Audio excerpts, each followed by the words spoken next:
Malik, depuis hier, on voit le chef de l'État insister beaucoup sur la citoyenneté, avec notamment la lutte contre l'insalubrité et l'occupation anarchique à Dakar. On le voit tous les jours. Comment justement cette lutte pourra être justement concrétisée enfin, à votre avis? Permettez-moi déjà de cette interruption qui Serigne Ahmed Sy, qui est notre guide, donc que vraiment Dieu l'accueille à son paradis. C'est vraiment une très mauvaise nouvelle. Je pense que demain, ce sera peut-être un prétexte pour rejoindre en fait le lieu saint de Tivaouane pour présenter nos condoléances au nom en fait de notre parti, au nom de notre coalition. Maintenant, il faut comprendre que M. Kébé tout à l'heure a peut-être le discours politicien. Moi, franchement, je ne sens pas que je porte un débat politicien. Moi, on est dans l'évaluation en fait du discours du président de la République, mais on ne peut pas en fait mettre une croix sur ce qui s'est passé parce qu'on est en train de célébrer la victoire là. Il faut comprendre que le 3 avril, ça a été la célébration parce que tout le monde était là, on a applaudi, on a félicité le président. Moi, en fait, j'aurais vraiment souhaité être là-bas. Parce que c'est comme ça, c'est la démocratie. C'est-à-dire qu'aujourd'hui, aux États-Unis, dans les grandes démocraties, si l'opposition perd, mais écoutez, on comprend, il n'y a pas de contestation parce qu'il y a un système qui est déjà là, qui est accepté par tout le monde. Bon, il a parlé de réformer, de renforcer les pouvoirs de l'Assemblée nationale pour aller vers un contrôle, vraiment un vrai contrôle de l'exécutif. Parce que sur 167 projets de loi qui ont été votés lors de la 12e législature, il n'y a qu'une seule initiative de loi qui venait de l'opposition. Et c'était un projet qui portait sur l'augmentation, je veux dire, sur un projet politique. Ce qu'il faut comprendre sur le discours, c'est-à-dire qu'il faut quand même noter qu'en réalité, il y a la question que tu as posée tout à l'heure sur le fait que les jeunes n'ont pas voté pour le président Macky Sall.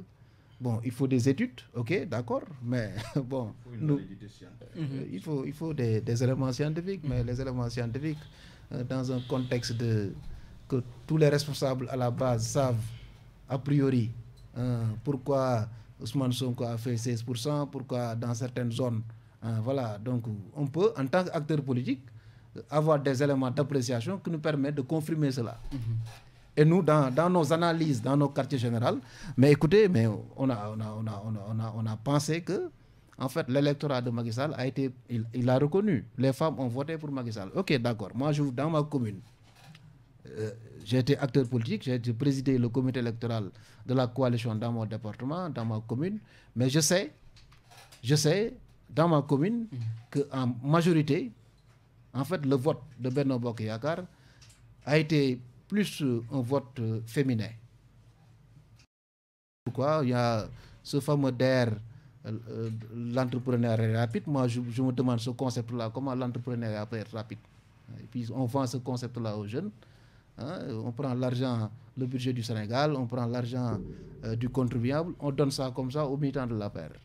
Vous avez vu tout à l'heure à Kolda, en venant à 18h, bon, les responsables de la coalition Benno Bokk Yakaar à Kolda se battaient entre eux parce que depuis 3 mois, on les a donné les cutus du DER. Et puis ils se disaient que jusqu'à présent, ils n'ont pas ces financements-là. Ça, c'est les acteurs politiques. D'accord. Mais Malik, on voit également que le chef de l'État continue toujours à renouveler, à réitérer vraiment son appel au dialogue à l'opposition. Il a encore dit hier lors de sa prestation de serment à Diamniadio. Aujourd'hui, est-ce qu'il n'est pas également temps, ne pensez pas vraiment pour vous, l'opposition, de donner suite favorable à cet appel, à cette main tendue du président Macky Sall? Moi, je vais vous parler franchement. Vous savez, moi, je fais partie, dans notre parti, je suis le porte-parole de notre parti, du grand parti. Ouais. Mais je fais partie des responsables au niveau de la coalition qui croient à ce dialogue. Je vous parle franchement. Mais j'ai été déçu. Il y a quand même une position que j'attendais du président de la République. Moi, j'attendais qu'il dise que ce mandat-là, je ne serai pas chef de parti. Parce que j'attendais qu'ils le disent. Parce que ça a été une recommandation des assises nationales. Et seulement, toutes les conclusions des assises n'ont pas été appliquées. Toutes les... Y compris ce point, justement, mais il y a même, malheureusement. Lorsque le professeur Babacar Mamadou Motambo a donné le rapport au président de la République, il y a des responsables de la l'APR qui l'ont insulté, disant que bon, le président Bou, avec émérite, personnalité émérite, on lui a donné un budget de 700 millions. Il fait des recommandations sur la base d'un diagnostic local. C'est-à-dire il fait un audit même je veux dire, en termes de tendance au niveau des départements. Il fait un rapport, il donne ça au président de la République. Toutes ces propositions-là dans les programmes des candidats, nous, presque, on a repris la base des assises nationales. Donc, vous ne comptez pas répondre au dialogue tant qu'il est chef du parti? Non, écoutez, ça dit que ce dialogue-là où on va au palais et qu'on invite tous les leaders politiques, on invite notre grand-père Ablaye Mbaye Père, on invite Mansour Mbaye, on invite tout le monde. Tout le monde prend la parole pour dire que Sénégal... Vous connaissez, il y a une date là, anniversaire du dialogue. Vous vous rappelez de cette date? Tout le monde l'a oublié. Ouais.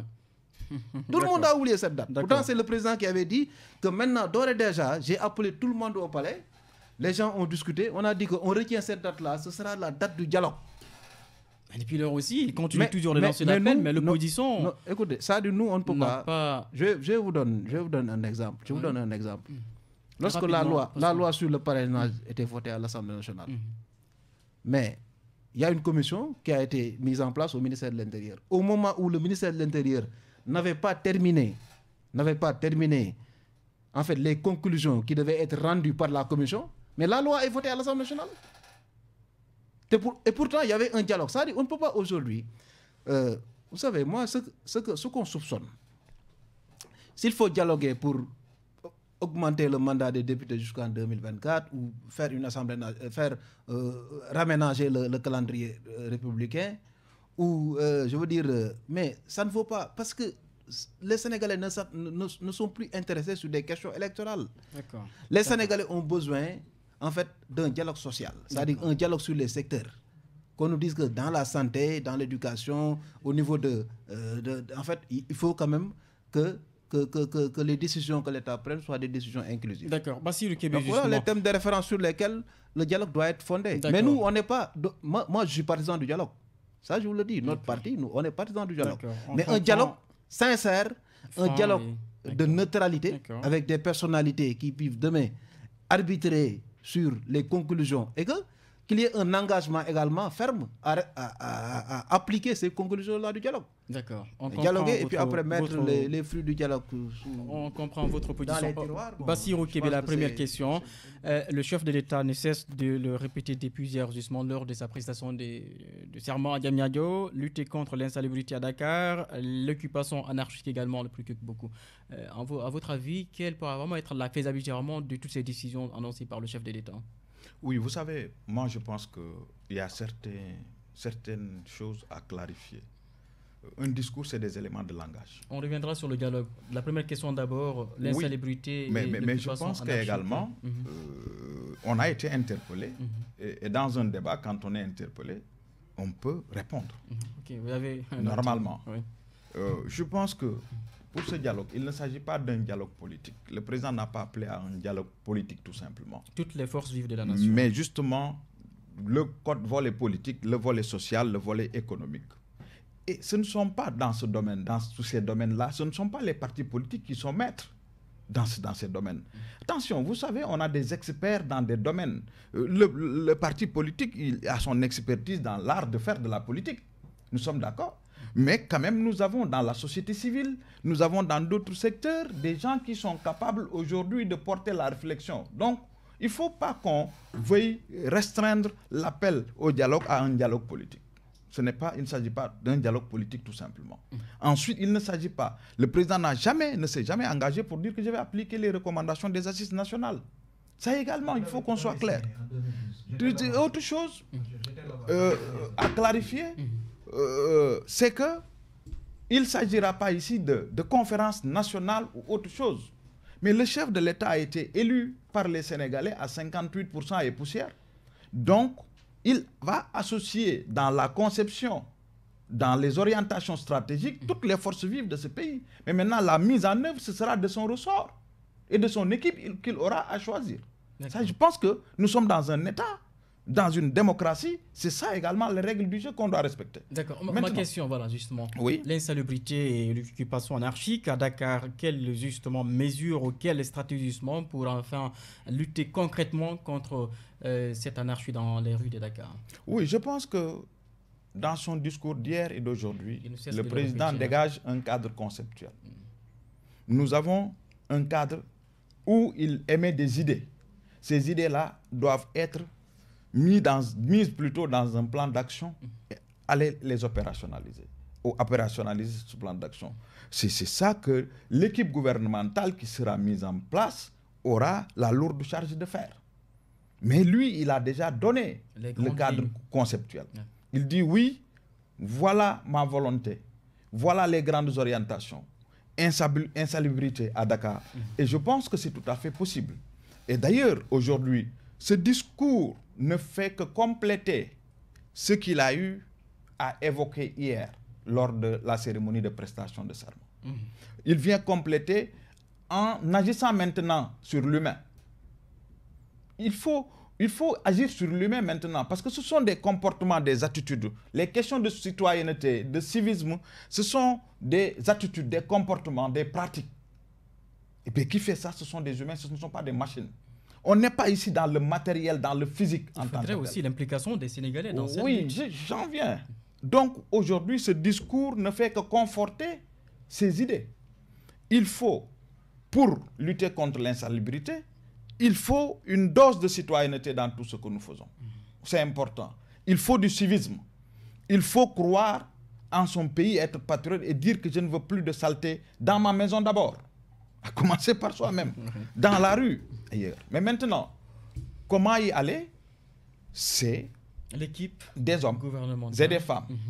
C'est des hommes et des femmes. C'est des techniciens qui vont apporter leur input dans les grandes orientations du président de la République. Maintenant, on va avoir les outputs qui vont sortir et c'est ce qu'on verra. Êtes-vous optimiste?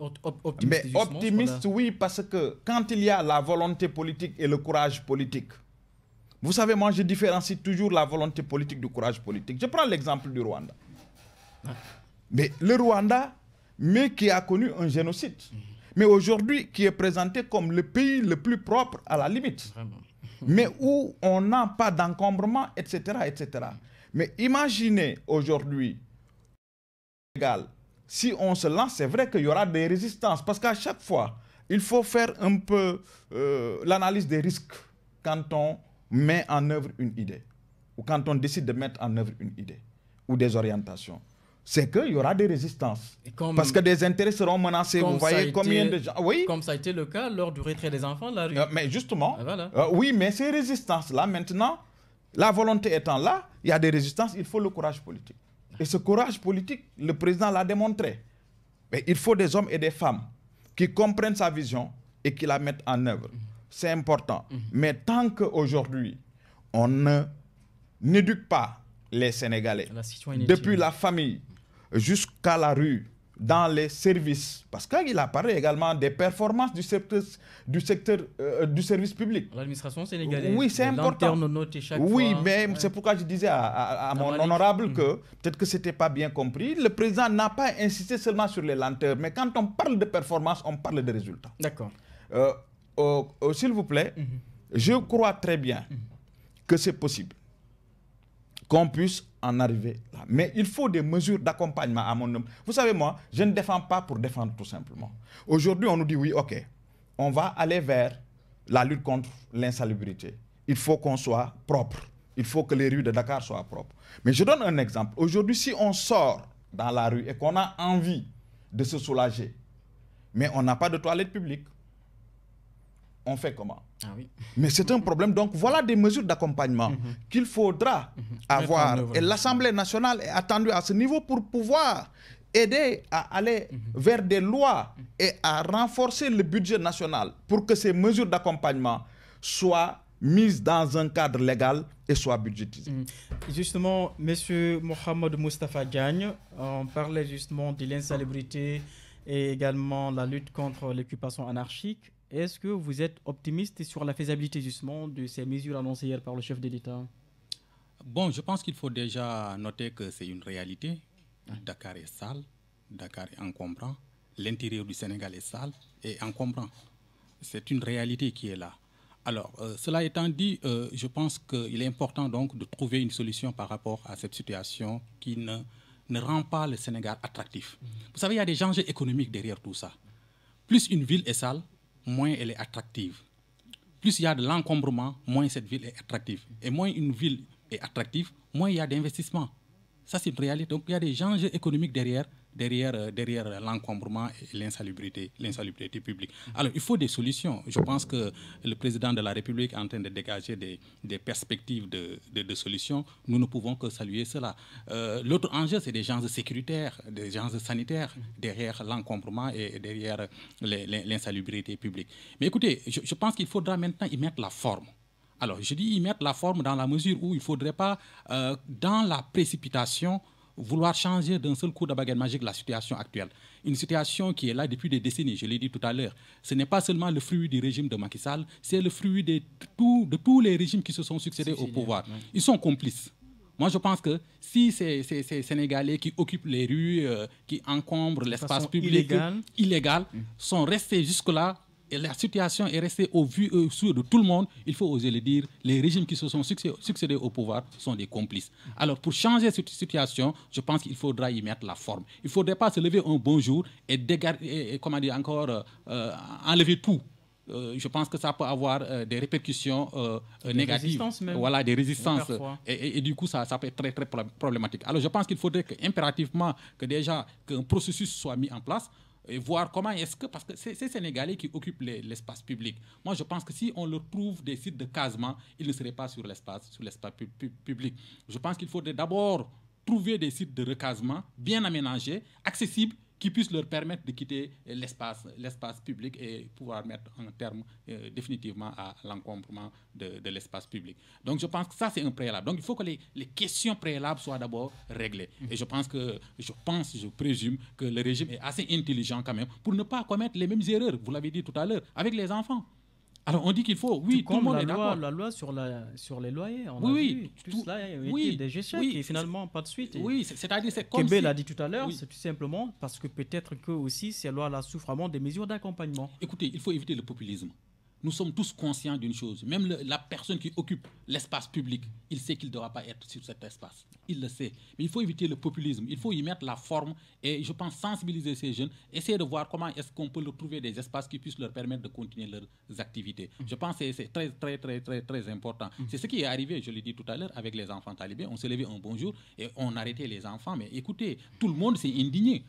Même si on n'est pas d'accord du fait que les enfants soient dans les rues, mais on était tous indignés de voir ces enfants, ces innocents rattrapés par des forces de sécurité au vu et au su de tout le monde comme s'ils étaient des vulgaires bandits. Écoutez, je pense que cette fois-ci, il faudrait impérativement que cette forme d'action soit évitée et qu'il y ait un processus bien élaboré et de manière consensuelle pour tout simplement permettre à Dakar et aux villes à l'intérieur du pays d'avoir une belle image, une image attractive et qui puisse permettre, je pense, de développer beaucoup d'activités économiques au grand bonheur des Sénégalais et des Sénégalaises. L'appel au dialogue encore réitéré hier par le chef de l'État, cette main tendue du président Macky Sall à l'opposition. L'opposition semble en tout cas ne pas être encore prête à répondre à cet appel.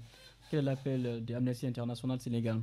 Alors, Amnesty a salué cet appel au dialogue. Maintenant, se pose plusieurs questions. Pourquoi dialoguer? Pourquoi dialoguer? Parce que tout simplement, pourquoi dialoguer? Parce qu'il y a matière à dialoguer. Il y a matière à dialoguer. On a vu tout ce qui s'est passé dans le processus électoral. On a vu tout ce qui s'est passé en matière de justice. On a vu tout ce qui se passe actuellement, disons, dans plusieurs secteurs de la vie économique de ce pays. Donc, il y a matière à dialoguer. Donc, au-delà de cela, maintenant, la question est de savoir comment dialoguer, et quelles seront les thématiques prioritaires sur lesquelles on devrait dialoguer. Quel doit être le format de ce dialogue aussi? C'est très important. Moi, ce n'est pas la première fois que le président de la République lance un appel à dialogue. Pourquoi les appels précédents ont échoué? Et ce qui nous a conduit à une situation de méfiance entre les différents acteurs politiques. Alors, avec qui dialoguer, c'est important. Il l'a dit tout à l'heure. Moi, je pense que ce pays, il n'y a pas que l'opposition et le pouvoir. Toutes les forces vives Il y de la a toutes les nation. forces vives de la nation. Je pense que dans cette approche, pour trouver des solutions durables, nous sommes en train de bâtir une république. Oui, mais dans un contexte aussi marqué quand même la rupture entre le pouvoir et l'opposition. Manque de confiance, méfiance, vous l'avez dit tout à l'heure. On est conscient de ça. Mais je pense qu'il n'y a pas que l'opposition et le pouvoir dans ce pays. Il y a toutes les forces vives. Moi, je pense que nous devons dialoguer. Il faut réunir toutes les forces vives. Il y a matière à dialoguer. Réunir toutes les forces vives et dialoguer et trouver des solutions durables sur certaines questions. Moi, je pense que nous sommes en train de bâtir une république. Et pour bâtir une république, il y a des éléments que nous devons consolider ad vitam aeternam. Il y a des questions sur lesquelles on ne peut pas toujours y revenir. Il y a des questions que nous devons dépasser une bonne fois pour toutes. Et pour cela, il faudra impérativement, il faudra nécessairement que toutes les forces vives de cette nation se retrouvent autour d'une table pour qu'il y ait un dialogue sincère, un dialogue qui puisse permettre tout simplement de dépasser certaines situations.